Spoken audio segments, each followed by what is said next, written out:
Subscribe कीजिए net cracker के channel को और प्रेस कीजिए बेल आइकन को लेटेस्ट वीडियो वॉच करने के लिए सबसे पहले। Student welcome to net crackers. मैं अनुराग शर्मा इस चैनल पे आप सबका स्वागत करता हूं।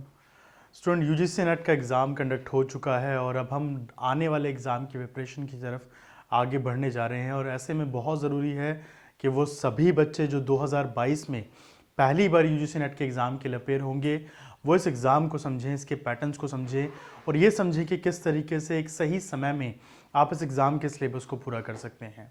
यूँ तो स्टूडेंट अगर मैं बात करूँ यूजीसी नेट एग्ज़ाम की तो हाल फिलहाल में यूजीसी नेट में कुछ चेंजेस हमें देखने को मिले।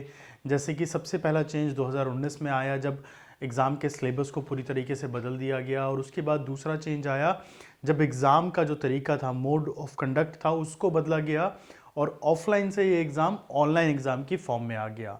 आज की इस वीडियो में हम लोग इन्हीं पॉइंट्स को डिस्कस करेंगे। पॉलिटिकल साइंस के स्टूडेंट्स के लिए ये वीडियो बहुत खास होने वाली है क्योंकि आज की वीडियो में हम उन सब पॉइंट्स को डिस्कस करेंगे जिससे आप ये एग्ज़ाम क्वालिफाई कर सकते हैं। तो आइए स्टूडेंट्स वीडियो के साथ शुरू करते हैं। स्टूडेंट इसी के साथ अगर आप हमारा कोर्स ज्वाइन करना चाहते हैं जो कि ऑनलाइन फॉर्म में भी अवेलेबल है तो हमारे आने वाले ऑनलाइन बैचेस को आप ज्वाइन कर सकते हैं। नीचे दिए गए नंबर्स पे आप हमें कॉल या मैसेजेस करके हमारे बैचेस की पूरी इंफॉर्मेशन ले सकते हैं। साथ ही अगर आप इंडिया के किसी भी कोने में रहते हैं और आप नोट्स अवेल करना चाहते हैं तो वो हिंदी और इंग्लिश दोनों ही मीडियम में अवेलेबल है। इन सभी जानकारी के लिए आप नीचे दिए गए नंबर पे कॉल या मैसेज कर सकते हैं। सो स्टूडेंट्स स्टार्ट करते हैं आज इस पॉइंट से कि यूजीसी नेट के एग्ज़ाम को क्वालिफाई करने के लिए किन बातों को आपको अच्छे से ध्यान में रखना है। सबसे पहले मैं जब शुरुआत करने जा रहा हूँ सिलेबस के डिस्कशन की तो मैं कुछ पॉइंट्स को आपके लिए सबसे पहले डिस्कस करता हूँ। सबसे पहली बात कि कौन अपेयर हो सकता है यूजीसी नेट के एग्ज़ाम में। देखिए अगर आप अपनी मास्टर्स कर रहे हैं और उसके फाइनल ईयर में हैं तो आप एलिजिबल हैं यूजीसी नेट का एग्ज़ाम देने के लिए। अगर एलिजिबिलिटी की बात की जाए तो 55% जनरल कैटेगरी के लिए चाहिए मास्टर्स में to apply for the UGC NET exam. इसके बाद अगर कुछ और पॉइंट्स पे जाएं कि एग्ज़ाम कंडक्ट कैसे होता है तो ये ऑनलाइन मोड में कंडक्ट होता है जिसको national testing agency NTA conduct कराती है और बेसिकली एग्ज़ाम दो पार्ट्स में होता है। पेपर 1 जो कि एक जनरल पेपर है सभी सब्जेक्ट्स के लिए कॉमन और उसके बाद आता है आपका सब्जेक्ट पेपर। आज हम लोग बात करेंगे पॉलिटिकल साइंस की। इस एग्ज़ाम में हम ये भी डिस्कस करेंगे कि आप पॉलिटिकल साइंस के स्टूडेंट हैं और अगर यूजीसी नेट के लिए प्रिपेयर कर रहे हैं तो आप इस एग्ज़ाम का सिलेबस कैसे, किन रिसोर्सेज से और कितने समय में पूरा कर सकते हैं। सो स्टूडेंट यहाँ पर ये समझना ज़रूरी है कि सिलेबस की अप्रोच क्या रहेगी, किस तरीके से हम एग्ज़ाम को पहले ही अटैम्प्ट में पास कर सकते हैं और कितने समय में हमें इस सिलेबस को ख़त्म कर लेना चाहिए। देखिए वो स्टूडेंट जिन्होंने ग्रेजुएशन में और मास्टर्स में पॉलिटिकल साइंस को पढ़ा है उनके लिए ये सिलेबस कंपैरेटिवली वेरी इजी होता है। पॉलिटिकल साइंस में ऐसे बहुत सारे स्टूडेंट हैं जो अपनी जो ग्रेजुएशन है वो अलग अलग सब्जेक्ट्स में करके आते हैं। कई बीए जर्नल करते हैं, कई बार तो साइंस साइड के स्टूडेंट भी बाद में पॉलिटिकल साइंस को अडॉप्ट करते हैं। तो यहाँ पर उन लोगों के लिए अपने बेसिक्स पे काम करना बहुत ज़रूरी होता है before proceeding for the syllabus of political science UGC net. तो यहाँ पर मैं आपको बता दूँ कि आपकी जो फर्स्ट यूनिट है सिलेबस की उसका नाम है पॉलिटिकल थ्योरी। पॉलिटिकल थ्योरी में आप बेसिकली उन आइडियाज़, उन कॉन्सेप्ट और उन ट्रेडिशंस या थ्योरी की बात करते हैं जिनको अलग अलग समय में अलग अलग थिंकर्स ने जो है इंट्रोड्यूस किया और उसके बाद उनको आगे किसी और कॉन्सेप्ट के साथ जोड़ के समझा गया। फॉर एग्जांपल मैं अगर बात करूं liberty, equality, justice, right, power या सिटीजनशिप, इस तरह के सारे कॉन्सेप्ट किसी ना किसी थिंकर के आइडियाज से बाहर आए हैं। तो जो राइट अप्रोच होनी चाहिए यूनिट नंबर 1 को पढ़ने के लिए जिससे ज़्यादा आप इसको समझ सकें वो ये रहनी चाहिए कि आप पहले थिंकर्स को पढ़िए। देखिए अगर मैं किसी भी यूनिट की बात करूं या किसी भी पॉलिटिकल आइडिया की बात करूं तो जब तक कोई भी थ्योरी एग्जिस्टेंस में आती है उससे पहले बहुत कुछ हो चुका होता है। इस थ्योरी को प्रैक्टिकली अप्लाई करने की कोशिश की जाती है और उसके बाद ये फेमस हुई होती है। तो ऐसा ही कुछ हमारे थिंकर्स के साथ अगर हमें बात करूं, फॉर एग्जांपल हमारे नए सिलेबस में कई थिंकर्स ऐड हुए जैसे कि कन्फ्यूशियस ऐड हुए, मैरी वुllstonecraft ऐड हुई हैं यहाँ हैना एरेंट की अगर मैं बात करूँ या फ्रांत्स फैनॉन की बात करूँ तो ये सब न्यूली एडेड थिंकर हैं। इसके अलावा कुछ थिंकर ऐसे हैं जो हमारे सिलेबस का हिस्सा नहीं है। फॉर एग्जांपल अगर बात की जाए लेनिन की, बेंथम की, तो उनको हमारे सिलेबस से हटाया गया। बट अगर आप मार्क्सिज्म को समझना चाहते हैं तो लेनिन के कंट्रीब्यूशन के बिना उसको समझना पॉसिबल नहीं है क्योंकि जब आप माओ को पढ़ेंगे, आप मार्क्स को पढ़ेंगे, लेनिन को पढ़ेंगे तभी आपको समझ में आएगा कि एक्चुअली मार्क्सिज्म को किस तरह से प्रैक्टिकली अप्लाई करने की कोशिश की गई। वहीं अगर जॉन स्टुअर्ट मिल की मैं बात करूं तो जॉन स्टुअर्ट मिल को समझना जब तक पॉसिबल नहीं है जब तक आपने बेंथम को ना पढ़ा हो। तो इसलिए कई सारी ऐसी चीज़ें हैं जो आपको खुद से भी यहाँ पर कवर अप करनी पड़ेंगी। जिन बच्चों ने ग्रेजुएशन पॉलिटिकल साइंस में की है और मास्टर्स की है, उन लोगों ने हमेशा से अपने सिलेबस के अंदर इन दोनों थिंकर्स को पढ़ा है। बट मैं आप लोगों को बता दूं कि यहाँ इस सिलेबस में भी इसको ऐड ऑन करना बहुत ज़रूरी है। अब पहला क्वेश्चन ये है कि हम थ्योरी से पहले इनको क्यों पढ़े। फॉर एग्जाम्पल अगर मैं बात करूँ किसी भी एक थिंकर की, जैसे कि हम बात करते हैं जॉन लॉक की। देखिए जॉन लॉक ने एक आइडिया दिया सबसे पहले, जो कि बात करता है इंडिविजुअल लिबर्टी की, लेजर का कॉन्सेप्ट अगर मैं देखूं तो। उसके बाद इसी आइडिया से एक कॉन्सेप्ट आया which is known as the liberty, liberal values की हम बात करते हैं। और जब इसको आईआर में इस्तेमाल किया गया तो इट टर्न्स इनटू थ्योरी। ठीक है, तो ये सिस्टम है फर्स्ट सेकंड थर्ड, इस तरीके से एक पूरा सीक्वेंस चलता है। तो सबसे पहले क्या समझना है, आइडिया। और आइडिया कौन दे रहा है, थिंकर। तो हमें पहले थिंकर्स को पढ़ना है, और जब हम एक बार थिंकर्स को अच्छे से पढ़ लेंगे, समझ लेंगे, तो फिर हमारा जो नेक्स्ट स्टेप होगा यहाँ से वो किसकी तरफ होगा, वो अब थ्योरीज को समझने के लिए होगा। अब यहाँ पर क्वेश्चन ये आता है कि थ्योरीज को जब हम सब पढ़ेंगे तो किस तरह के नए पॉइंट्स को हमें यहाँ पे कवर अप करने को मिलेंगे। फॉर एग्जाम्पल अगर आप लिबर्टी की बात करते हैं, इक्वालिटी की बात करते हैं, तो जब आप इक्वालिटी को पढ़ेंगे तो किसी एक थिंकर तक हम फोकस नहीं करेंगे। इक्वालिटी है क्या, किस किस थिंकर ने इसके बारे में क्या बोला, किसने किस तरीके से इसको समझाया, और आगे चल के इसकी एप्लीकेशन किस किस जगह पर हमें देखने को मिली। लिबर्टी के साथ भी same concept, justice, rights, democracy, power and citizenship. समय समय पे अलग अलग थिंकर आते रहे और इन कॉन्सेप्ट्स के अंदर अपने कॉन्ट्रीब्यूशंस को ऐड ऑन करते रहे। तो जब आप इन थ्योरीज को या कॉन्सेप्ट्स को पढ़ते हैं तो वो सारे कॉन्ट्रीब्यूशन हमारे लिए इम्पॉर्टेंट हो जाते हैं। वहीं दूसरी तरफ अगर मैं बात करूँ पॉलिटिकल कॉन्सेप्ट्स की, तो ये किस तरह से वर्क करते हैं। फॉर एग्जाम्पल हमने लिबरलिज्म को देखा, इसी तरीके से कंजर्वेटिज्म है। सोशलिज्म की अगर हम बात करें, समाजवाद, मार्क्सवाद की अगर हम बात करें, फेमिनिज्म की हम बात करें। अच्छा, यहाँ पर एक और पॉइंट आपको बहुत समझना है। जब आप किसी भी थ्योरी या थिंकर को पढ़ते हैं तो आपकी जो नॉलेज है वो बहुत ज़्यादा डाइवर्सिफाई नहीं होनी चाहिए। फॉर एग्जाम्पल हमने फेमिनिज्म को पढ़ा, तो पॉलिटिकल व्यू में हम उसे कैसे समझेंगे, हम सिर्फ कुछ बेसिक चीज़ों को समझेंगे कि फेमिनिज्म की शुरुआत कैसे हुई, ठीक है, मौजूदा समय में फेमिनिज्म किस प्रकार से काम कर रहा है, अलग अलग वेव्स की अगर मैं बात करूँ तो। वहीं पे फेमिनिज्म से जुड़े अगर कुछ बड़े इंस्टीट्यूशन हैं, जैसे यूनिफेम की अगर मैं बात करूँ, United nation funds for women, ठीक है, इनके क्या कॉन्ट्रीब्यूशन रहे, इस तरह की बेसिक नॉलेज जो है आपको सब होनी चाहिए। वहीं पर कुछ नई थ्योरीज जैसे कि इकोगलिज्म की बात करूं, मल्टीकल्चरिज्म, पोस्ट मॉडर्निज्म, ये कुछ नई थ्योरी हैं जो आपके सिलेबस में ऐड ऑन हुई।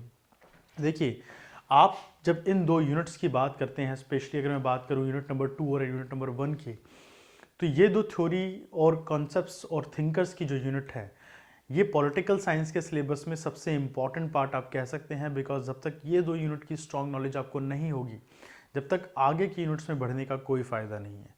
फॉर एग्जांपल अगर आप डायरेक्टली इंडियन पॉलिटिकल थॉट्स की बात करें, मैं यूजुअली देखता हूँ कि कई टीचर्स की अगर मैं बात करूँ तो वो सीधा इंडियन कॉन्स्टिट्यूशन से शुरुआत करते हैं। एंड इंडिया में एक मैंटेलिटी है कि political science means Indian constitution. ऐसा नहीं है स्टूडेंट, पॉलिटिकल साइंस अपने आप में बहुत सारी वैरायटी एंड डाइवर्सिफिकेशन रखता है। और ये जो पर्टिकुलर यूनिट्स आप पढ़ते हैं जहाँ हम वेस्टर्न पॉलिटिकल थॉट थिंकर्स की बात करते हैं, it is the most essential and important part of political science. अब यहाँ पर कुछ इंपॉर्टेंट बुक्स को भी हम साथ में देखेंगे। फॉर एग्जांपल किन बुक्स को आप रेफरेंस में ले सकते हैं। यहाँ हिंदी के बच्चे जो वीडियो देख रहे हैं, देखिए आप हिंदी के स्टूडेंट हैं, इंग्लिश के, तो जो एक बेसिक नॉलेज है वो सबके लिए सेम ही रहती है। बुक्स की अगर मैं बात करूँ तो हिंदी के बच्चों को थोड़ी सी प्रॉब्लम हो सकती है, बिकॉज मैक्सिमम बुक्स जो अवेलेबल हैं वो इंग्लिश में अवेलेबल हैं। इसीलिए आप लोगों के लिए एग्जैक्टली सेम बुक को हिंदी में ढूंढ पाना इट्स नॉट ईजी। तो ऐसे में आप कोशिश कीजिए कि आप थोड़ा टाइम फ्रेम बढ़ाइए, ठीक है, इंग्लिश में पढ़ के कुछ ट्रांसलेशन कीजिए, ठीक है। साथ ही आप चैनल से जुड़े हुए हैं तो मेरी वीडियोस जो मैं डालता हूँ दे आर मोस्टली बायलैंग्वेज। मैं कोशिश करता हूँ कि जिस भी टर्म्स का मैं इस्तेमाल कर रहा हूँ वो हिंदी और इंग्लिश दोनों में करूँ ताकि दोनों बच्चों को फ़ायदा हो। तो बुक्स की बात कर लेते हैं, पॉलिटिकल कॉन्सेप्ट्स की बात कर लेते हैं। पॉलिटिकल थ्योरी की अगर हम बात करें तो राजीव भार्गवा की बुक है, ओपी ग्वाबा एक बहुत फेमस बुक है, सुशीला रामास्वामी, इसमें भी आपको कॉन्सेप्ट अच्छे मिल जाएंगे, एंड्रू हेवुड्स और ऑक्सफोर्ड की पॉलिटिकल थ्योरी बुक, ये सारी जो बुक्स हैं बेसिकली ये 5 राइटिंग्स जो हैं वो पॉलिटिकल थ्योरी एंड कॉन्सेप्ट्स के लिए बहुत इंपॉर्टेंट आप कह सकते हैं। हाँ, मैं ये नहीं कहूँगा कि इनमें से कोई भी book completely one book is enough for your syllabus. ये सबसे बड़ी प्रॉब्लम है न्यूली इंट्रोड्यूस सिलेबस के साथ कि इसको एक या दो किताबों से कवर अप करना बहुत मुश्किल है। जब हम अपने नोट्स की बात करते हैं, बच्चे मुझसे पूछते हैं कि सर आपके नोट्स में क्या खासियत है, तो मैं उनको बताता हूँ कि हम लोगों ने जब नोट्स को डिज़ाइन किया तो हमने नंबर ऑफ़ बुक्स को जो है रीड किया और बेस्ट ऑफ द बेस्ट जो है अपनी नॉलेज से उनको बनाने की कोशिश की, ताकि कोई भी ऐसा पार्ट, कोई भी ऐसा कॉन्सेप्ट जो कहीं एग्जिस्ट करता है आपके एग्ज़ाम पॉइंट ऑफ व्यू से, वो हमारे पॉइंट से मिस ना हो जाए। इसलिए हम लोग इस चीज़ को क्लियरली समझ सकते हैं कि जो बुक्स हैं, मल्टीपल बुक्स हैं, उनकी क्या इंपॉर्टेंस है आपके सिलेबस में। वहीं पर अगर मैं बात करूं अपने नेक्स्ट यूनिट की, बेसिकली पॉलिटिकल थॉट के लिए, तो यहाँ पर भी आपको बहुत सारी किताबें को देखने को मिल जाएंगी। ब्रेनो नेंसल एक इम्पॉर्टेंट बुक है जो कि बच्चे बेसिकली फोकस करते हैं। एंड्रू हेवुड्स को आप लोग पढ़ सकते हैं। इसके अलावा अगर मैं बात करूँ तो नॉर्मन बेरी की बुक जो है ये मार्केट में अवेलेबल है। सुब्रत मुखर्जी की बुक को आप फॉलो कर सकते हैं। ओपी गॉबा की वेस्टर्न पॉलिटिकल थॉट आपको हिंदी और इंग्लिश दोनों में मिल जाएगी। बट अगेन सेम प्रॉब्लम आपको फेस करनी पड़ेगी कि सारे थिंकर एक बुक के साथ कवर अप नहीं होंगे, क्योंकि आप देख रहे हैं कि कितनी डाइवर्सिफिकेशन है। कन्फ्यूजन तो आपको हर बुक में पढ़ने को मिलेगा भी नहीं। वहीं पे अब हम नेक्स्ट पार्ट की तरफ बढ़ते हैं कि इन दो यूनिट्स के बाद हमें कहाँ फोकस करना चाहिए। ऑल्दो हमारी यूनिट नंबर 3 की अगर मैं बात करूँ, that is Indian political thought, तो इंडियन पॉलिटिकल थॉट अगेन आपके सिलेबस की एक बहुत इंपॉर्टेंट यूनिट है। रीज़न क्या है इंडियन पॉलिटिकल थॉट के इतना इंपॉर्टेंट होने का? बिकॉज इस एक पर्टिकुलर एरिया में जो क्वेश्चन आप लोगों से पूछे जा सकते हैं वो काफ़ी डेप्थ में हो सकते हैं एंड क्योंकि काफ़ी स्ट्रेट भी हो सकते हैं। एक बड़ा अंतर मैं आपको बताता हूँ कि इंडियन पॉलिटिकल थॉट और वेस्टर्न पॉलिटिकल थॉट की अंडरस्टैंडिंग में और समझने में फ़र्क क्या है। देखिए, हम अगर अपने पॉलिटिकल थिंकर्स की बात करें तो हमारे जितने भी पॉलिटिकल थिंकर्स रहे, मॉडर्न इंडिया के पॉलिटिकल थिंकर्स की अगर मैं बात करूं, तो ज़्यादातर थिंकर किसी ना किसी वेस्टर्न थिंकर से इन्फ्लुएंस थे, उनके आइडियाज़ को इंडियन सोसाइटी में इंट्रोड्यूस कर रहे थे, या फिर हमारे जितने भी थिंकर्स थे वो इंडिपेंडेंस के टाइम पे उस एक स्ट्रगल के साथ जुड़े हुए थे। तो ऐसे में इनसे रिलेटेड जो इन्फॉर्मेशन है या जो आइडियाज़ हैं वो बहुत ज़्यादा एक फिक्स हैं टाइमलाइन के हिसाब से, और आप कह सकते हैं उस समय के जो अंतराल था उसके अंदर। बट वहीं पर अगर मैं वेस्टर्न पॉलिटिकल थॉट्स की बात करूं तो वो बहुत ज़्यादा इन डेप्थ होती है। वो लोग जस्टिस को भी बहुत इन डेप्थ जाके डिफ़ाइन करते हैं, लिबर्टी को भी मल्टीपल टाइप से डिफ़ाइन किया जाता है, वो भी पॉजिटिव नेगेटिव हो जाती है। तो इसलिए जब आप वेस्टर्न पॉलिटिकल थॉट को पढ़ते हैं तो वो आपको अंतहीन सी लगती हैं, जबकि इंडियन पॉलिटिकल थॉट बहुत ज़्यादा स्ट्रेट हमें नज़र आती हैं। तो in terms of understanding Indian political thought आपके लिए ज़्यादा ईजी पड़ती हैं। बट हाँ, डाइवर्सिफिकेशन यहाँ पे भी आपको देखने को मिलेगा। और किस तरीके से देखने को मिलेगा? आप यहाँ पढ़ेंगे धर्मशास्त्रा को, कौटिल्य को, अंगसुता को और बर्नी को, कबीर को। इन 5 एरियाज़ की अगर मैं बात करूँ तो ये आप कह सकते हैं कि एंशिएंट पॉलिटिकल थॉट से यहाँ निकल के आते हैं। और उसके बाद हम बाकी थिंकर्स की अगर बात करें तो आप पंडिता रामाबाई को पढ़ते हैं, फेमिनिज्म की बात वो करती हैं। बाल गंगाधर तिलक को आप पढ़ते हैं, स्वामी विवेकानंद, रविंद्रनाथ टैगोर, गांधी जी और बिंदु की बात करें, ये सारे पॉलिटिकल थिंकर्स हमारे किसी ना किसी एक आइडिया को लेके अपनी रिप्रेजेंटेशन दे रहे हैं। फॉर एग्जांपल अगर मैं उस समय में बहुत फेमस थिंकर्स की बात की जाए, अगर सावरकर को हम लें तो बेसिकली एक उस समय के जो राइटस्ट विंग के आइडियाज़ हैं उनको ये आगे बढ़ाने का काम करते हैं। वहीं अंबेडकर जी भारत में कास्ट सिस्टम के अगेंस्ट अपनी फाइट कर रहे हैं। राम मनोहर लोहिया की अगर हम बात करें, जयप्रकाश नारायण की हम बात करें, तो देखिए किस तरीके से अलग अलग आइडियाज़ की डाइवर्सिफिकेशन हमें नज़र आती है। यहाँ पर भी कुछ इंपॉर्टेंट बुक्स की मैं ज़रूर बात करूँगा। 3 बुक्स जो कि हिंदी और इंग्लिश दोनों में आपके लिए अवेलेबल हो सकती हैं बहुत ईजिली से। ओपी गॉबा आपको मिल जाएगी, डॉक्टर रामा सिंह आपको मिल जाएगी, और आपको मिल जाएगी विदुत चक्रवर्ती की किताब। ये तीनों ही किताबें हिंदी और इंग्लिश मीडियम में ईजिली अवेलेबल हैं।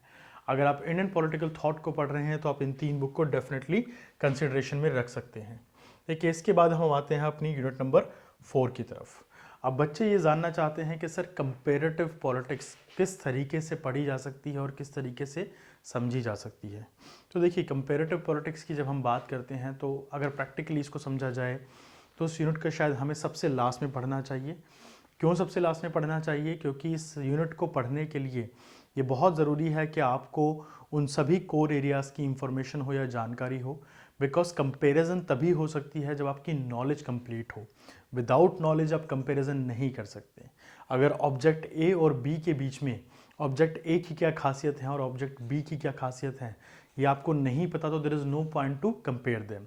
कंपेरेटिव पॉलिटिक्स बेसिकली अलग अलग आइडियाज़ को, अलग अलग प्रोसेस को उस समय के डिस्कस करती है। फॉर एग्जांपल अगर इसकी अप्रोचेस की मैं बात करूँ, पॉलिटिकल कल्चर या इंस्टीट्यूशनल अप्रोच की बात करूँ, पॉलिटिकल इकोनॉमी, इंस्टीट्यूशनलिज्म क्या है, वहीं नेशनलिज्म को डिस्कस करती है, यूरोप में किस तरह चला, नॉन यूरोपियन सोसाइटी में किस तरीके से चला, डेमोक्रेसी की बात करती है, कॉन्स्टिट्यूशन की बात करती है, कॉन्स्टिट्यूशनलिज्म क्या है, इस तरह के मुद्दों पर डिस्कशन करती है, ब्यूरोक्रेसी क्या है। ये ऐसे सारे के सारे टॉपिक हैं जिनको आप तभी समझ सकते हैं तब आपकी ग्रेजुएशन और मास्टर्स में आपने पॉलिटिकल साइंस को इन डेप्थ पढ़ा। कंपेरेटिव पॉलिटिक्स पढ़ने के लिए मैं आप लोगों को सजेस्ट करूंगा कि आप अपनी ग्रेजुएशन के नोट ज़रूर पढ़िए, और अगर ग्रेजुएशन आपने किसी और सब्जेक्ट से की है तो मेक श्योर कि आप किसी भी बड़ी यूनिवर्सिटी के नोट्स को कंसीडर कर सकते हैं। सेंट्रल यूनिवर्सिटीज़ के नोट्स को कंसीडर करेंगे तो शायद ज़्यादा बेटर रहेगा, because UGC net central university का जो सिलेबस है उसी को फोकस करता है। यहाँ पर मैं कुछ बुक्स की भी बात कर लेता हूँ जो मार्केट में अवेलेबल है फॉर द कंपेरेटिव पॉलिटिक्स। जेसी जौहरी एक बहुत फेमस बुक है कंपेरेटिव पॉलिटिक्स के लिए। इसके अलावा ऑक्सफोर्ड की बुक आप प्रेफर कर सकते हैं, रॉड हिक की बुक आप लोग ले सकते हैं कंपेरेटिव पॉलिटिक्स के लिए। वैन दत्त की बुक इंपॉर्टेंट है यहाँ पर कंपेरेटिव पॉलिटिक्स के लिए। पुष्पा सिंह को आप प्रेफर कर सकते हैं, बट मेक श्योर कीजिएगा कि आप जब भी कोई किताब खरीदने जाएं, ठीक है, जब भी आप कोई बुक परचेज कर रहे हैं, चाहे इन 4 बुक्स में से आप कुछ परचेज कर रहे हैं या कोई और रैंडम बुक आप खरीद रहे हैं, तो मेक श्योर कि आप अपना सिलेबस साथ में कैरी करें। आप ये देख लीजिए कि कितना पार्ट या कितना एरिया उसमें से कवर अप हो रहा है, क्योंकि जितनी भी बुक्स हम अभी डिस्कस कर रहे हैं एक तो मोस्टली इसमें से इंग्लिश में अवेलेबल होती हैं, एंड दैट इसके अलावा दे आर वेरी एक्सपेंसिव। अगर आप मान लीजिए 700-800 की कोई किताब खरीद के लाते हैं और उसमें से सिर्फ 3-4 पार्ट्स आपके कवर अप हो रहे हैं, तो that is not enough. What I suggest you कि अगर ये बुक्स आपको लाइब्रेरी से मिल जाए, आपके किसी दोस्त के पास हो, तो आप वहाँ से उनको लेके जो पार्ट आपके सिलेबस से मैचअप होता है आप उसको कवर अप कर सकते हैं। इसके बाद हम अपनी अगली यूनिट की तरफ बढ़ते हैं।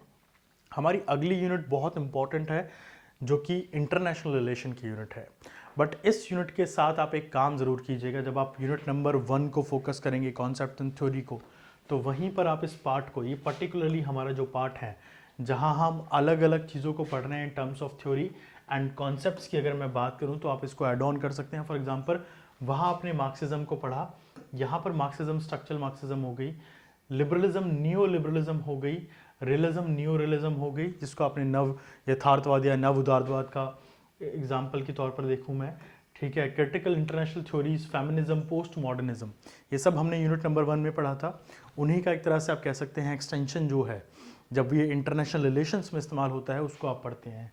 वहीं कॉन्सेप्ट की बात करूँ तो राज्य क्या है, स्टेट सिस्टम क्या है, नॉन स्टेट एक्टर्स क्या रोल प्ले करते हैं यहाँ पर, स्ट्रक्चर क्या होते हैं, पावर क्या है, सॉवरेनिटी, सिक्योरिटी, इस तरह के सारे पॉइंट हम ये लोग यूनिट नंबर 1 के साथ ऐड ऑन करके यहाँ पर ईजिली कवर अप करते हैं।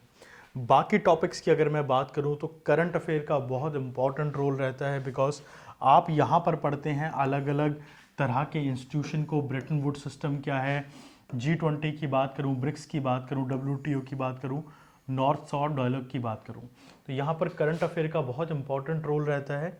कोई भी लेटेस्ट मीटिंग हुई या कुछ भी हुआ तो उसमें ऐड ऑन होगा। वहाँ पर हम कॉन्फ्लिक्ट्स की अगर बात करें तो ये एक ऐसा टॉपिक है जिसमें थोड़ी हिस्टोरिकल नॉलेज आपको होनी चाहिए। क्यों होनी चाहिए? क्योंकि यहाँ पर कोल्ड वॉर का समय अगर आपको नहीं पता कि किस तरह की ट्रीटीज उस समय साइन की गई, क्या क्या हुआ, तो वो शायद नॉलेज आपकी इनकम्प्लीट है विदाउट नोइंग दी कोल्ड वॉर सिनेरियो। तो वर्ल्ड वॉर 2 के बाद किस तरीके से चेंजेस आए वर्ल्ड ऑर्डर के अंदर, किस तरीके से सुपर पावर्स ने अपनी रिजीम स्टैब्लिश की, वो सब थोड़ी सी नॉलेज होनी चाहिए अगर आप इंटरनेशनल रिलेशन का ये पार्ट कवर अप करना चाहते हैं। हाँ, इंटरनेशनल रिलेशन में बुक्स को लेके एक बहुत बड़ा इशू ये आता है कि इंटरनेशनल रिलेशन क्योंकि इतना वाइड एरिया है, तो यहाँ पर बुक्स को ढूंढना, शायद मैं ये कहूँगा कि 8 से 10 किताबें भी कम होंगी इस सिलेबस को कवर अप करने के लिए। वहीं कुछ और इम्पॉर्टेंट एरिया से बात करते हैं, जैसा कि मैंने कहा, देखिए European union, African union, Shanghai corporation and ASEAN, ये सब करंट अफेयर का एक इम्पॉर्टेंट पार्ट रहेगा। आप ऑर्गेनाइजेशन की स्ट्रक्चर की नॉलेज तो लेंगे ही, साथ ही करंटली क्या चल रहा है, इंडिया का क्या रोल है, इसको भी आप जरूर से कवर अप करेंगे। वहीं एक newly added but a very important topic, contemporary challenges. Basically Hindi में हम इसको कहते हैं कि मौजूदा समय के जो चैलेंजेस हैं हम उनकी बात अगर करें, टेररिज्म क्या है, इंटरनेशनल टेररिज्म। कई बार आपसे क्वेश्चन पूछ लिए जाते हैं, फॉर एग्जांपल कि ब्लैक विडो कॉन्सेप्ट कहाँ इस्तेमाल होता है, या किसी एक टेररिस्ट ग्रुप के बारे में पूछ लिया गया, या किसी कंट्री के बारे में कोई पूछ लिया गया, इस तरह के पॉइंट। क्लाइमेट चेंज बहुत सेंसिटिव इशू, कोई भी अगर आप एग्ज़ाम देने जा रहे हैं आज इंडिया के अंदर तो क्लाइमेट से रिलेटेड क्वेश्चन आपसे ज़रूर पूछे जाते हैं। तो यहाँ पर IUCN की रिपोर्ट जो है उसके ऊपर क्वेश्चन आ जाते हैं। इंडिया का क्या स्टैंड है पेरिस क्लाइमेट एग्रीमेंट में, उसको लेके क्वेश्चन आ सकते हैं। ह्यूमन राइट्स की अगर बात करूँ, माइग्रेशन के इशूज़, रिफ्यूजी, पॉवर्टी की जब हम बात करते हैं तो millennium development goal as sustainable development goal, ये सब आपके लिए ज़रूरी है। यहाँ पर रिलीजियस पॉलिटिक्स जो है, आइडेंटिटी पॉलिटिक्स, इनको भी आपको पढ़ना पड़ेगा और समझना पड़ेगा। करंट अफेयर्स बहुत इंपॉर्टेंट रोल यहाँ पे प्ले करेगा। वंस अगेन बुक्स की तरफ मैं आ जाता हूँ। कुछ बुक्स अवेलेबल है मार्केट में, आपके सामने 6 बुक्स की अलग अलग फ़ोटो है। इसमें ऐसा जैसे कि आप हैंडबुक जो है ऑक्सफोर्ड की इंटरनेशनल रिलेशन के लिए ले सकते हैं, एंड्रू हेवुड्स को आप कवर कर सकते हैं, बेली एंड स्मिथ अगर आपके पास है, अदरवाइज वो ईजिली लाइब्रेरीज में अवेलेबल होती है, आप उस बुक को भी फॉलो कर सकते हैं यहाँ पर। चलिए अपनी अगली यूनिट की तरफ बढ़ते हैं, Indian foreign policy. Indian foreign policy को पढ़ने का बहुत सिंपल सा तरीका है। अगर कोई भी स्टूडेंट इंडियन फॉरेन पॉलिसी को समझना चाहता है तो आई रियली सजेस्ट कि आप इंडिया में जो अलग अलग समय में प्राइम मिनिस्ट्रियल कैंडिडेट्स रहे उनको आप पढ़िए, कौन कौन प्राइम मिनिस्टर रहे भारत में, उनके जो विचारधारा थी, किस विंग से वो फॉलो करते थे, और उनका इंडियन फॉरेन पॉलिसी पे क्या असर पड़ा, वो आप पहले समझिए। फिर India's relation with the neighbours आप समझिए, ठीक है। ये आपके सिलेबस का हिस्सा नहीं है, बट इसको समझे बिगर शायद सिलेबस को कवर अप करना भी ईजी नहीं होगा। ये मैं आपको इसलिए कह रहा हूँ कि इंडियन फॉरेन पॉलिसी को जो भी शेप मिली है उसका एक बड़ा रीज़न है हमारी किस तरह की लीडरशिप रही। फॉर एग्जांपल नेहरू जी बहुत ज़्यादा लिबरल थे, इंदिरा गांधी जी बहुत ज़्यादा आप कह सकते हैं कि वो ईंट का जवाब पत्थर से देने वाली नेता थी। तो हर एक प्राइम मिनिस्टर के समय में फॉरेन पॉलिसीज़ का जो तरीका था वो काफ़ी हद तक बदला। वहाँ पे अगर हम बात करें इंडिया की इन टर्म्स ऑफ इंटरनेशनल क्या इंपॉर्टेंस रही, तो non alignment movement Nehru ji की ही देन थी, उन्हीं के आइडियाज़ थे। साथ ही इंडिया की जो न्यूक्लियर पॉलिसी है उसको लेके भारत क्या सोचता है, पहले और अब में क्या फ़र्क आ गया है, उसको समझना बहुत ज़रूरी है। इंडियाज़ रिलेशन अगर हम बात करें मेजर पावर यूएस से, USSR, अब रशिया एंड चाइना के साथ भारत के क्या रिलेशन है, यहाँ पर करंट अफेयर में आप ज़रूर पढ़ेंगे। डिफेंस डील्स क्या हैं, रशिया के साथ हमारे पहले इतने अच्छे संबंध थे, सारे हथियार हम वहाँ से खरीदते थे, पर अब अमेरिका से हथियार खरीदे जाते हैं। चाइना एक तरफ तो हमें धमकी देता है, गलवान वैली में इतने कॉन्फ्लिक्ट होते हैं, बट फिर भी भारत चाइना के साथ संबंधों को पूरी तरीके से नहीं तोड़ता। इन सारे पॉइंट्स को आपको समझना बहुत ज़रूरी है। उसके बाद इंडिया का क्या रोल है अलग अलग इंटरनेशनल ऑर्गेनाइजेशंस के साथ, कॉरपोरेशंस के साथ, उनको आप समझेंगे और करंट अफेयर का बहुत इंपॉर्टेंट रोल यहाँ पर आएगा। India's relation with neighbour country क्या है, सार्क में हमारा क्या रोल है, गुजरात डॉक्ट्रिन क्या था, लुकीस पॉलिसी क्या है और किस तरीके से काम करती है। लास्ट में हम कुछ और मुद्दों को यहाँ डिस्कस करेंगे। फॉर एग्जांपल क्या है इंटरनेशनल स्ट्रेटजी, यूएन के साथ हमारा क्या साठगांठ है, IMF के साथ हम लोग किस तरह वर्क करते हैं, inter governmental panel on climate change जो है IPCC, इसमें इंडिया किस तरीके से कंट्रीब्यूट कर रहा है, ये सब आप पढ़ेंगे। और लास्ट में वही कंटेम्प्रेरी चैलेंजेस जो भारत फेस कर रहा है। यहाँ पर current affair going to play a very important role in entire unit, आप ये ज़रूर से याद रखिएगा। करंट अफेयर की जब मैं बात करूं तो UGC नेट के पॉइंट ऑफ व्यू से 6 से 7 महीने का current affair is more than enough, जो आप न्यूज़पेपर के थ्रू, किसी मैगजीन के थ्रू या ऑनलाइन भी पढ़ सकते हैं। बुक्स की अगर मैं बात करूं तो कुछ बुक्स बहुत इंपॉर्टेंट हैं और बहुत ईजिली अवेलेबल भी हैं। राजीव शेखरी एक बहुत अच्छी बुक है अगर India's relation with the neighbourhood हम समझना चाहते हैं तो। तपन बिश्वाल की बुक जो है ये बहुत अच्छी है अगर आप इंडिया के जो रिलेशन है in terms of international organisations उनको समझना चाहते हैं। बिपिन चंद्रा हम लोग पढ़ सकते हैं मॉडर्न हिस्ट्री, इसमें भी कई सारे ऐसे पॉइंट्स आपको देखने को मिलेंगे जो इंडियन फॉरेन पॉलिसी के लिए बहुत ज़रूरी रहे। वहीं पे इंडियन फॉरेन पॉलिसी की ऑक्सफोर्ड की जो बुक है हम इसको फोकस कर सकते हैं। इसके बाद हम आते हैं अपनी यूनिट नंबर 7 की ओर। देखिए स्टूडेंट, यूनिट नंबर 7 की जब मैं बात करता हूँ तो इसमें 2 इंपॉर्टेंट पार्ट हैं। पहला पार्ट आप पढ़ेंगे कि भारत की फ्रीडम स्ट्रगल क्या थी, और फ्रीडम स्ट्रगल की जब मैं बात करूं तो हमें एक एक पॉइंट को नहीं रटना है कि कब भारत ने पहली फ्रीडम फाइट लड़ी, उसके बाद क्या हुआ, कौन कंट्रीब्यूट कर रहे थे, नहीं। हमें एक ब्रॉड वे की जगह बहुत नैरो वे में इसको पढ़ना है और कुछ इंपॉर्टेंट इंसिडेंट्स जो रहे उनको याद करते हुए आगे बढ़ना है और इस सेंस में पढ़ना है कि हम कॉन्स्टिट्यूशन के बनने की तरफ क्या कदम है उस पर जा रहे हैं। In short making of constitution का क्या प्रोसीजर है उस पर जा रहे हैं, ठीक है। इसमें जब हम लोग आएंगे तो इन सारे पॉइंट्स को पढ़ते हुए हम आगे जाएंगे। साथ ही इंडिया के अंदर अलग अलग जो आप कह सकते हैं कॉन्स्टिट्यूशन का ही जो हिस्सा है उसके अलग अलग पॉइंट्स को हम लोग यहाँ पर पढ़ेंगे। यहाँ पर हम बात करेंगे कॉन्स्टिट्यूशन के कुछ इंपॉर्टेंट पार्ट्स की। फॉर एग्जांपल फेडरलिज्म का स्ट्रक्चर भारत में क्या है, इलेक्टोरल प्रोसेस क्या होता है, लोकल गवर्नमेंट इंस्टीट्यूशन भारत में क्या है, कॉन्स्टिट्यूशनल स्टैचुटरी बॉडीज़ क्या क्या होती हैं, कैग की क्या पावर है, इस तरह के पॉइंट्स जो हैं बेसिकली आप कॉन्स्टिट्यूशन ऑफ इंडिया के जो मेन एरियाज़ हैं उसको यहाँ पर पढ़ते हैं। इसमें अगर हम बात करें नेक्स्ट यूनिट की हमारी, तो हम दोनों यूनिट को एक कनेक्टेड यूनिट के तौर पर समझ सकते हैं। फॉर एग्जांपल आप जब यूनिट नंबर 7 को पढ़ते हैं तो उसमें आप कॉन्स्टिट्यूशन को पढ़ते हैं, वहीं इस यूनिट के अंदर यूनिट नंबर 8 के अंदर आप पढ़ते हैं अलग अलग टाइप्स क्या हैं। For example identity politics Bharat में किस तरह वर्क करती है, religious politics, tribal, caste, religion, language. वहीं पर सोशल मूवमेंट्स की अगर मैं बात करूँ, फॉर एग्जांपल भारत ने भी एक बहुत लंबी मूवमेंट को देखा, किसान आंदोलन किस तरीके से भारत में चला, ठीक है। इस तरह के पॉइंट्स को यहाँ पर आप डिस्कस करेंगे। पॉलिटिकल पार्टीज़ किस तरह से काम करती हैं, क्या एजेंडाज रहते हैं, क्या अलग अलग प्रोसीजर रहते हैं, पॉलिटिकल पार्टीज़ के बेस क्या हैं, इस तरह के जो बेसिक पॉइंट्स हैं हम उनको यहाँ पर डिस्कस करते हैं। कुछ अगर इम्पॉर्टेंट बुक्स की बात की जाए यहाँ पे, तो ऑल्दो आईजीपी जिसको हम कहते हैं, इसके लिए सबसे इम्पॉर्टेंट बुक मानी जाती है लक्ष्मीकांत की ही गवर्नेंस की जो बुक है, बेसिकली आप इसको खरीद सकते हैं, इसको पढ़ सकते हैं, या बिपिन चंद्रा को आप पढ़ सकते हैं। और इसी के साथ साथ इसमें एक और पार्ट है जो आप पढ़ पाएंगे, लक्ष्मीकांत की बुक जो आईजीपी के लिए आती है, इंडियन पॉलिटी, आप उसको ज़रूर से फॉलो कीजिएगा। हाँ, मैं ये नहीं कहूँगा कि आपको लक्ष्मीकांत को पूरा का पूरा एक तरह से रट के जाना है, बट पॉलिटिकल साइंस के स्टूडेंट होने के पॉइंट ऑफ व्यू से आईजीपी में ये पार्ट इंडियन कॉन्स्टिट्यूशन का लक्ष्मीकांत से बेटर आपको कोई और बुक डिलीवर नहीं कर सकती है। तो आई सजेस्ट कि अगर आप पॉल साइंस के स्टूडेंट हैं, यूजीसी नेट का एग्जाम दे रहे हैं, तो लक्ष्मीकांत को रेफरेंस में आप ज़रूर से रखिए। इसके बाद हम अपनी लास्ट 2 यूनिट्स की तरफ आते हैं, पब्लिक एडमिनिस्ट्रेशन की तरफ। स्टूडेंट पब्लिक एडमिनिस्ट्रेशन की मैं बात करूं तो बहुत सारे स्टूडेंट ऐसे हैं जिनके लिए ये यूनिट काफ़ी कंफ्यूजिंग रहती है।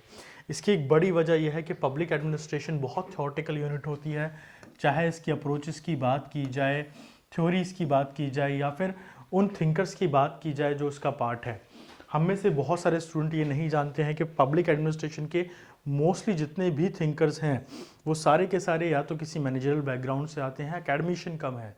तो ऐसे में बहुत सारे नाम आपको याद करने पड़ते हैं और पूरा का पूरा थ्योरेटिकल पार्ट होने की वजह से पब्लिक एडमिनिस्ट्रेशन थोड़ी सी टफ यूनिट हमारे लिए बन जाती है, but exam point of view से बहुत ज़रूरी है। और मैं आपको सजेस्ट करूँगा कि जब आप पब्लिक एडमिनिस्ट्रेशन को पढ़ने बैठें तो इसको बुलेट पॉइंट्स के आप बना के ज़्यादा पढ़ें, ना कि पूरी थ्योरी को रटने की कोशिश करें। इसके बाद हम कुछ बुक्स की भी बात करेंगे पब्लिक एडमिनिस्ट्रेशन से रिलेटेड, और हम एक लास्ट यूनिट जो हमारी है इसकी तरफ आ जाते हैं। हमारी यूनिट नंबर 10 शायद हमारे सिलेबस का सबसे इजी पार्ट है। Why it is easy? क्योंकि आप बहुत बेसिक चीज़ों को पढ़ेंगे। भारत में गवर्नेंस क्या है, इसमें आप पढ़ेंगे बहुत बेसिक चीज़ों को। For example Panchayati Raj institution क्या है, इसके फंक्शंस क्या हैं अलग अलग, मनरेगा क्या होती है, पॉलिसीज़ के बारे में आप पढ़ेंगे। कुछ ऐसे टॉपिक जो कि आप इजीली इंटरनेट से भी पढ़ सकते हैं। There is no requirement of books कि आप मल्टीपल बुक्स खरीदें या उनको फोकस करें। तो स्टूडेंट, ये था हमारा पूरा का पूरा सिलेबस पब्लिक एडमिनिस्ट्रेशन का। और अगर मैं बात करूं तो पब्लिक एडमिनिस्ट्रेशन में बुक्स की अगर स्पेशली मैं बात करूं तो कुछ बुक्स मैं आपको रेफरेंस में यहाँ ज़रूर से दिखा रहा हूँ। रविंद्र प्रसाद की ये जो बुक है आप इसको फॉलो कर सकते हैं। इसके अलावा आप कुछ और बुक को लेंगे, लक्ष्मी नारायण अग्रवाल है, सुशीला सरकार है, और लक्ष्मीकांत की ही एक और बुक है पब्लिक एडमिनिस्ट्रेशन। अगर आप लक्ष्मीकांत की बुक खरीदते हैं पब्लिक एडमिनिस्ट्रेशन की, तो मैं आपको बता दूं कि इस बुक को खरीदने की बजाय आप कोशिश कीजिए कि आप किसी लाइब्रेरी जाके इसको फोकस कर लीजिए, क्योंकि ये बुक थोड़ी सी आउट ऑफ सिलेबस हो जाएगी। आपके सिविल सर्विस को, यूपीएससी को फोकस करती है, तो आपके एग्जाम के पॉइंट ऑफ व्यू से थोड़ा सा आउट ऑफ फोकस हो जाएगा। हाँ, अगर 3-4 स्टूडेंट मिलकर प्रिपरेशन कर रहे हैं तो आप इस बुक को फॉलो ज़रूर कीजिए। तो स्टूडेंट, ये था आपका पूरा सिलेबस। अगर एक टाइम ड्यूरेशन की बात की जाए, आप सही ढंग से अगर रिसोर्सेज को इस्तेमाल कर रहे हैं, चाहे वो ऑनलाइन फॉर्म में है या ऑफलाइन फॉर्म में है, और सही टाइम पीरियड के हिसाब से इसको पढ़ रहे हैं, तो 3 महीने is more than enough to complete the entire syllabus of UGC NET political science. यहाँ पर एक चीज़ को मेक श्योर कीजिएगा कि अपने रिसोर्सेज को बहुत ज़्यादा डाइवर्सिफाई मत कीजिएगा। कई स्टूडेंट ये काम करते हैं कि वो 10-12 जगहों से अलग अलग चीज़ों को पढ़ने लग जाते हैं, 10 अलग अलग तरह की चीज़ें पढ़ते हैं, समझते हैं, और लास्ट में सब हौच पौच हो जाता है। What I really suggest you कि आप कुछ बुक्स के ऊपर फोकस कीजिए, कुछ पर्टिकुलर कंटेंट के ऊपर फोकस कीजिए, अपने सेल्फ नोट्स को ज़रूर प्रिपेयर कीजिए, ताकि एग्ज़ाम से लास्ट के जो 2 महीने होंगे उसमें आप जब अपनी रिवीजन कर रहे होंगे तो वो काफ़ी ज़्यादा इजी हो जाए आप लोगों के लिए। साथ ही जैसा कि मैंने आपको स्टार्टिंग में बताया था कि इन सब टॉपिक्स को कवर अप करने के लिए नेट क्रैकर्स ने अपने नोट्स को डेवलप किया है, जो कि हिंदी और इंग्लिश दोनों ही मीडियम में अवेलेबल हैं। आप चाहें तो अपने घर बैठे इंडिया के किसी भी कोने में आप इन नोट्स को मंगा सकते हैं। साथ ही हमारी ऑनलाइन एंड ऑफलाइन क्लासेस का बेनिफिट भी आप लोग उठा सकते हैं। तो स्टूडेंट एट द लास्ट में आप लोगों को बेस्ट ऑफ लक कहूँगा आपकी प्रिपरेशन के लिए, आने वाले एग्ज़ाम के लिए। और साथ ही कोविड का समय है तो अपना ध्यान रखिए, सेफ रखिए और stay healthy, stay happy. Thank you so much students.